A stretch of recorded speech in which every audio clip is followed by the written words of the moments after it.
Hello and welcome to Americans Learn. My name is Lauren, and today I'm going to be looking at a video from Berm Peak. It's a different new channel talking about this rare futuristic e-bike and why it's a total nightmare. Now, I haven't ridden a bike in a long time because I am lazy and I just walk places mostly. But I'm curious to see why this particular e-bike is worse than all of the other e-bikes. Because my bike, I paid $40 for it like 6 years ago, and you can tell. So anyway, I'm curious about this new e-bike. It doesn't look easy to handle. I mean, I know that I've had some issues with some of the Divvy bikes that I've used once or twice because, I don't know, handling them was odd. They try to help some of them, but it's weird anyway. So anyway, we'll find out why this is weird. How do I get it to stop? Oh, mind of its own. Terrifying. This is a Reevo hubless bicycle, a rare futuristic e-bike that raised over $6.7 million on Indiegogo before the company up and vanished, leaving everybody who ordered one without a bicycle or asking for a refund, except for the customer who bought this bicycle. He sold it to me on eBay at a loss after seemingly not riding it at all. From what I can find, of the 2,700 people who ordered a Reevo hubless bicycle, only about 150 actually got them delivered before everything fell apart. And if the things I'm reading about it are true, it might be the worst bicycle ever made. And today, I'm gonna ride it for the first time and find out. Clearly the thing looks insane. The wheel is just this big open hubless donut, but there's a reason most bicycles have hubs. It's really hard to do, and they had to make a lot of sacrifices to make the Reevo hubless. And apparently people were not very happy with it. It wasn't a very good bike. What went wrong with their Indiegogo campaign? Now, as you can see, they spared no expense on this promotional video. This guy uses the fingerprint scanner to secure his Reevo at a cafe, only to get a tamper notification initiated by a woman admiring his Reevo. They then make a bunch of claims about the bike, like how smooth it rides and how revolutionary the pedal assist is, and they ask you to join the Reevolution. And that would be annoying if, like, you get a tamper notification every single time someone pauses by your bike for more than 10 seconds. Join they did, but that was almost 5 years ago. Today, the comment section's full of would-be customers desperately trying to contact Reevo. And if you visit Reevo's social pages, it's just more of the same. But their website is truly damning, a GoDaddy parking page. That's an obituary if I've ever seen one. So what happened? Yeah. Well, let's get to know the Reevo and we'll find out.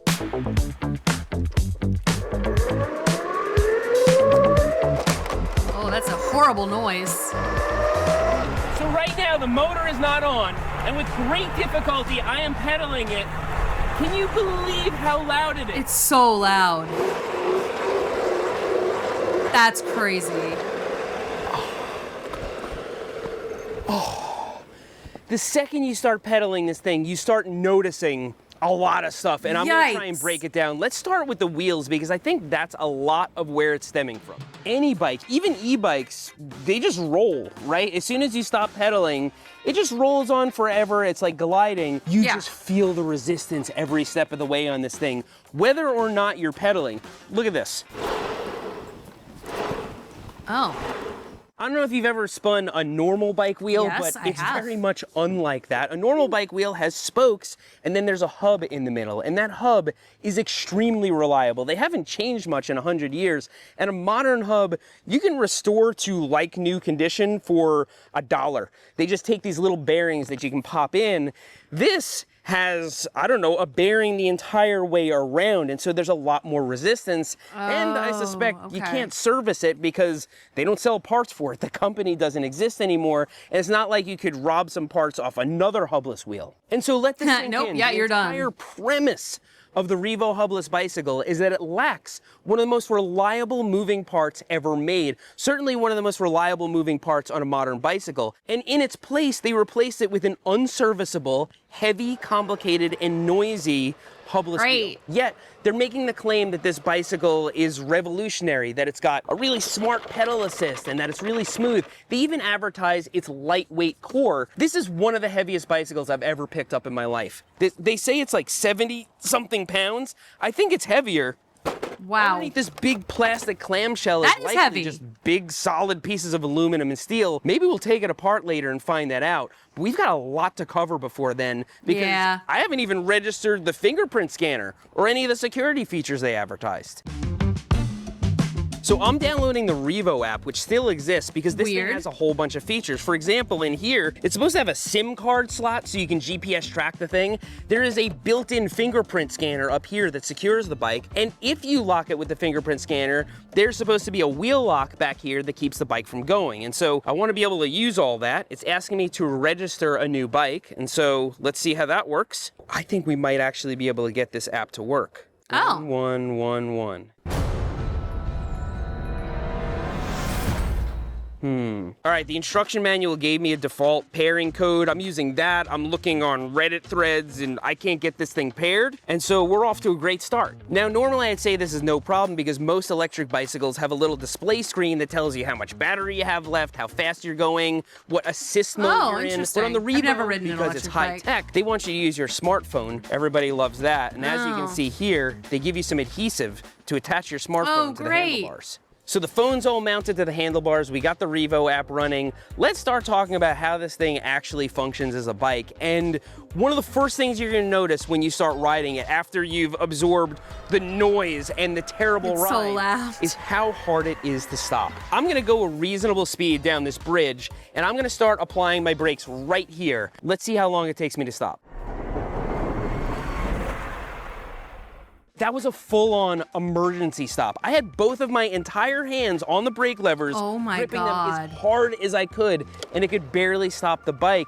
That's really alarming. And given the weight that's terrifying. of the bike and the airless tires and just all the sketchiness, it has no business going this fast with brakes like this. Brakes are effectively the most important safety feature on any bicycle, let alone an e-bike that weighs 70 pounds. That $200 bike I bought on Amazon had pretty decent brakes actually. They were cable actuated disc brakes.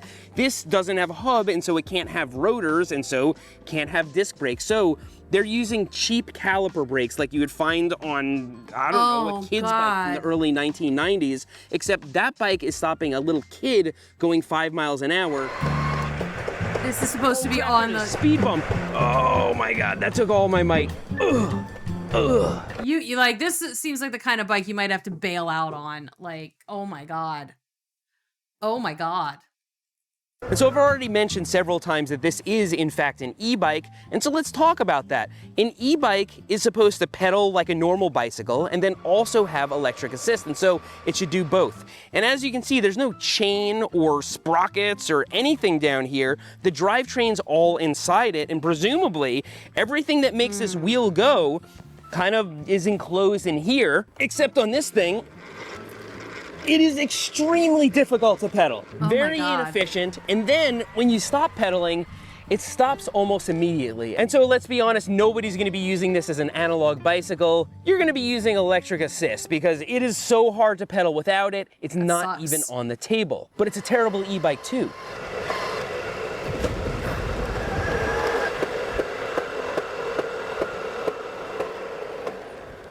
Okay, so we've been riding this as an e-bike for close to 30 seconds. I went over that bridge, 30 whole like seconds. a little lip, like a bump. After I hit that bump, the back started making noises. Let's examine this and see if it's something that could ever be repaired. Yeah, listen to that. Huh. It's like there's a jump in the wheel. It's done, it's garbage. Right, where am I gonna get replacement parts for this thing? And all I did was ride down a bikeway. Oh God, and that wouldn't go well for me. Like, when I ride bikes, I'm off the curb most of the time because I hate it when people ride bikes on the sidewalk for like longer than it takes to get off the fucking sidewalk. So it's like, if I start on the sidewalk and I don't, feel like going all the way to the curb, the corner, I'm just off the curb to get back onto the street as soon as I possibly can. So it's like that, oh my God, I would have broken this bike immediately. And hit a little bump on a bridge. Now, where do we even go from here? How do you make it stop? It still goes, so let's keep discovering how bad it is. Okay.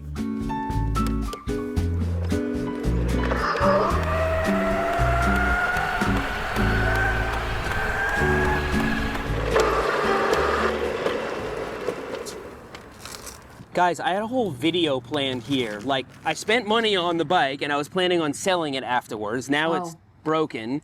And then half the things I want to show you don't even work. It's so much worse than I thought. But it's not for lack of trying. They really tried to put a lot of good features on this. Let me show you some of them and you tell me whether this is something a bicycle road to hell. So check it out. The fingerprint scanner over here, you can move it left or right and it will actually put on signals. To their credit, it's good to have lighting on a bike. That's a good safety feature. Yeah. Of course, you can't stop, so it doesn't really matter, but it does have signals and brake lights, and that's one of the unique things about these wheels. You can put stationary things on them because they're not spinning. So what do you think these little handle things are? These stay just like this. So instead of like putting like the basket thing attached to your bike, you can just do it in the wheels. That's interesting. In motion. It's to carry a bag. They actually made a custom Reevo bag, and it goes inside the wheel. That brings the center of gravity way down, and it's actually pretty freaking functional. And so if this was a good bike and I was able to ride it all the time, I would put some kind of big storage container in here. Absolutely. But of course, it breaks after you hit one bump, and so we can't do that. Now, I mentioned before the Reevo has airless tires, which amount to just rubber wrapped around the wheel.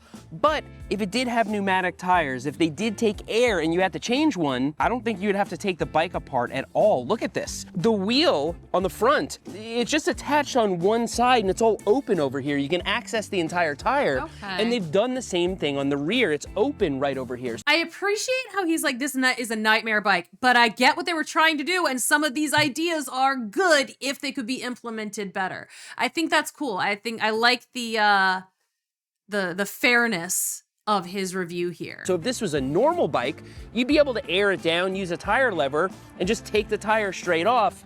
But I'm not really sure what we do here. So let me show you something on the other side of the bike. Oh, it's so heavy. It sucks. Okay. The kickstand.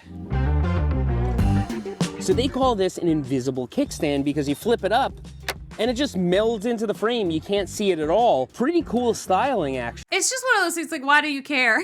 Like, I mean, a kickstand has never been something that has bothered me about the aesthetic of a bike. But it's a terrible kickstand, I'm sorry to say. Now, it is... I mean, the biggest issue I have with kickstands is that, like, I tend to hit them. Like, like, they scratch up my ankles because I whack into them all the time. Pretty easy to flip down because you just push on the side of the frame and there it goes. But most kickstands, when you put the bike in motion, it goes up. This kickstand locks into place like this and kind of goes in reverse. So I find myself getting on the bike and trying to go and then having the kickstand kind of bind up. But they actually made the wheel lock when the kickstand is engaged. So when the kickstand is up, this wheel can turn freely when you put the kickstand down. Interesting. It is locked, and I suppose that if you had the app, it would actually stay locked and not be able to flip up. I don't really know. While the engineers were testing the Reevo, they must have realized how bad the ride was because they put a suspension seat post on it. Does almost nothing to make the ride better. I forgot this is all brick. But as you can see, the seat post has a little spring in it, and when you push down on it, it gives. Kinda sucks. There are actually pretty good suspension seat posts, like the Thud Buster. This is not that. This is as cheap a suspension seat post as you can get. Now, I did show you before this cool little phone mount because the Reevo is supposed to operate with an app. And they thought of putting this USB port over here, which is of course powered by the battery that makes the bike go. That's actually a really smart feature. I wish more e-bikes had that, because if you have your phone mounted up here, be it horizontally or vertically, you might want to be able to charge it. I guess it would have been kind of nice if this was Type-C, but I mean, what are we really expecting at this point? I mean, at the time too, though, if this was several years ago, like, Type-C wasn't as prevalent all over the place, you know? Now everything is Type-C, I think, right? Or like they're trying to push everything to being Type-C. So like, I mean, but a couple years ago, if it was just more of a regular USB, like then that makes sense to me. That makes sense to me. So good thinking. That's one good feature of the Reevo. Two, because he talked about the lights in the back. That's the Reevo's killer feature, and to their credit, they did a good job here. It's really striking. It's the most unique bike I've ever reviewed, for sure. But I can't tell whether people are looking at me because of that or because it's so noisy. And Yeah. so I'm gonna take it into town and park it in a couple of places, and we're gonna see what people's reactions are. All right, so Okay. we survived getting downtown. Interesting. I'm walking it down the sidewalk, and I discovered something terrifying about this bike. So Oh, good. when you push it along, the pedals move because it's just not very mechanically sound. And so if you push it fast enough, the pedals actually engage the pedal assist, and it's a chain reaction. The bike keeps going. Watch this. Okay, so you're walking your bike, Oh, and you no. kind of jog across the street a little bit. And it kicks in. And so you might say, Seth, just turn it off. I can't turn it off. I tried holding down the power button on the battery, everything. The only way to do that is to take the battery out, but I need the keys to take it out, and I Oh don't my have the keys God. on me. So this thing is just a death trap. Terrifying. Look at that. This happens to be the worst bicycle ever made. Oh no. Wait, look. Ooh, a Sweet Pro. First thing I do is put me a big seat on that thing. I can't stand them seats that go up the crack of your butt. Both on and off camera today, I've gotten a lot of... I am trying to like figure out maybe where he lives from this. I'm like getting Virginia vibes. I from don't people, know. and most people ask, how fast does it go? People who don't know bikes, they notice that it looks crazy, but they can't quite pinpoint what it is. They're just like, that's a crazy Hendersonville, North bike. Carolina. All right, North Carolina. All right. I'm trying to figure out where he lives. I was like, it's a Sweet Frog. Just looking at the main street. How fast does it go? And so we must consider who ordered these. I don't think it was bicycling enthusiasts. It was people who saw it and said, Yeah. that thing looks It was cool. That people who like to play Cyberpunk. thing looks awesome. Maybe that price tag is worth it. And yeah, we go back to the comments and we see what those customers think now. We got ripped off. This was a scam. But really, was it? Were they trying to scam people? I don't think so. So again, they ended up making this and it was delivered to some people, and most of the people who did get their Reevo complained about it. They complained about the noise, they complained about all the things that I'm complaining about today. But to their credit, Reevo tried to correct some of those issues. They made several batches of them and they kept trying to fix different things about them. And so I don't know what batch this is from, but the later your batch, the better the Reevo. And so Okay. people are like, okay, the $6.7 million, they just ran away with that.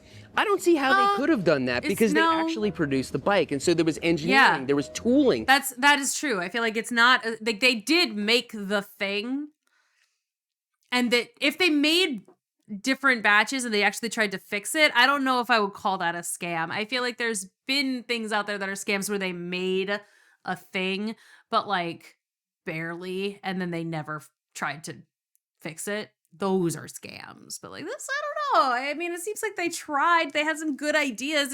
It seems like even he said some of these ideas are good in theory, and I like that they did this, and I think more should do something like this, just, more effectively. There was order fulfillment, and it looks like they spent a lot on marketing and reputation management because every single article about this thing is positive, and I don't see how that could be legitimate journalism. And so for people that are saying that this was a scam, that it was vaporware, that's just objectively not true. I think it was unethical. I think it was wildly irresponsible. they didn't but do I a don't good think they were job. trying to scam people. I think they really thought that this was going to take off and be successful, even though it is the worst bicycle in the whole world.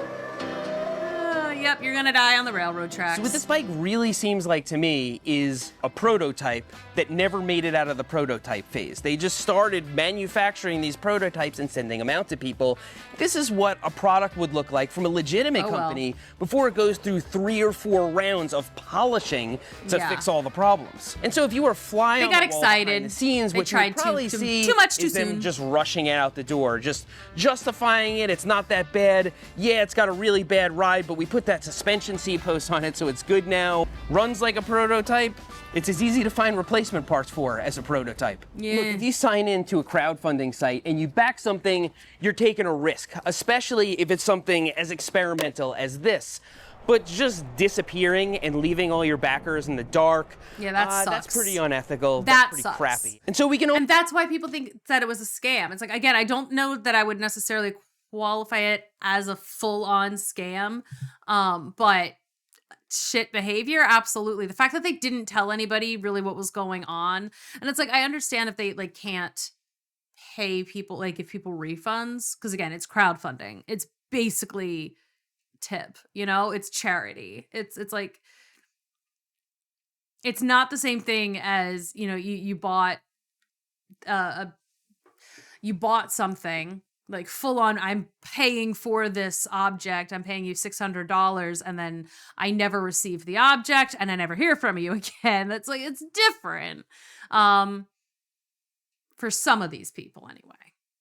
Some people who never received the bike and never got any information, they got scammed. I only hope that the makers of this bike rise from the ashes to sue me, because then they'll be revealing themselves to all their backers. And then they can get their money back. And so is the Reevo really the worst production bicycle ever made? Well, let's be objective and just go by what I've experienced today. It's loud, it's heavy. You can't turn it off, apparently. It has a terrible ride thanks to the airless tires. It's extremely difficult to pedal. You can't get replacement parts for it. The motor appears to kick on whenever it feels like, and actually, if you push it fast enough, it starts a chain reaction that just sets the bicycle in perpetual motion. Actually, I wonder what happens if we just do that and let go of it. Oh no.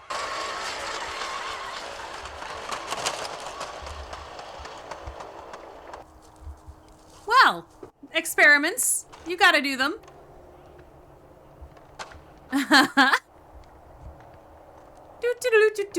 Wasn't me, didn't do nothing to see here. So I've spent a week now with the Reevo, and it's the ultimate collector's bike. I'm not so sure I want to ghost ride this thing again. It looks insane, it's interesting, it has a story. There's a whole community of people trying to keep these things running, and it's got a whole bunch of Easter eggs, like this brown piece of tape over here. What do you suppose this is covering up? Well, you can see they color match this like a tape to the Band-Aid. frame very poorly. Yeah. To cover up the company name. Beno, the parent company of Reevo. Oh. And one could imagine that shortly after they made this mold, they realized that the project was going south and they wanted to distance their company name from it. Well, here it is. Found I don't know how many people are going to see this video. Crowdfunding projects are Like risky. 4 million a lot or of them something? fail. People know that before they go into it, but there's an ethical way to fail, and then there's just leaving all your backers in the dark, wondering what happened. That And so sucks. knowing they were going to do their backers dirty, they covered their name up with a piece of tape so that nobody would ever know. Now, on the other hand, if you own a Reevo and you've somehow been keeping it running, trading parts with other owners, I think that's cool. That's the kind of masochistic bike ownership that I can get behind. The Reevo's a head turner. It's a concept bike, a prototype that somehow made it out to the public. And it is completely insane that it exists. But I hope you found this video interesting. I hope you learned something, and if you didn't learn something, I hope you at least found this entertaining. I did. Thanks for riding with me today. I both. I'll see you next time. I found it entertaining and I learned something. So, who won there? The answer is me. Thank you so much for watching. I hope you enjoyed. It was a little different today. I had some bike content. I don't know. I've got a lot of friends who are like super into biking, so I was like, let's watch a bike video. I don't know. Oh my goodness. Thanks again for watching. I do hope you enjoyed. If you did, go and check out some of our other stuff. We've got a lot of cool videos on here. So I scroll through, find something that looks interesting. And I'll see you all in the next one.